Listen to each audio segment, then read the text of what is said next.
ल साथीहरू, यति बेला हामी चाहिँ यो रोमानियाको कोनस्टान्टामा छौँ। हामी आज चाहिँ यसो छुट्टीको समयमा समयलाई पनि छुट्टीमा घुम्न जानुपर्छ भनेर साथीहरूसँग सरसल्लाह गरेर हामी यो ब्ल्याक्सीमा आएका छौँ।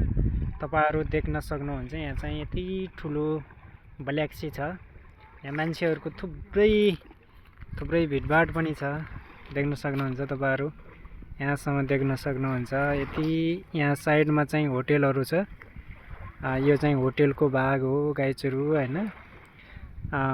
त्यसपछि हामी चाहिँ 4 जना हाम्रो साथीहरू, हामी चाहिँ एउटै कम्पनीमा काम गर्ने मान्छे चाहिँ टक्क हामी चाहिँ आज समुद्रमा आएर यसो केटाहरू नुहाएर उता चाहिँ केटाहरूले चाहिँ सेल्फी खिच्दैछन्। ल एकदम रमणीय छ। यहाँको चाहिँ थुप्रै पर्यटकहरू यहाँ चाहिँ आउने र नुहाएर जाने पनि रहेछन्। थुप्रै मान्छेहरू घुम्न पनि आउँदै रहेछन्। त्यही आज बिदाको अवसर पारेर हामी पनि यसो समुद्रमा आएको। समुद्र आएको बेला समुद्र आउने गरी र आफू फोटो आउने गरी पनि फोटा पनि खिच्यो है गाइजहरु। तपाईहरु देख्न सक्नुहुन्छ है।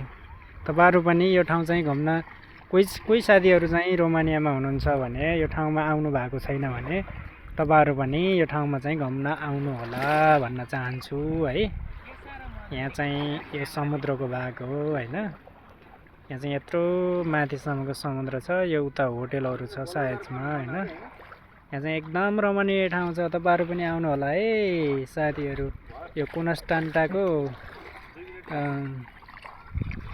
सिटीमा पर्छ लगाएछहरू है।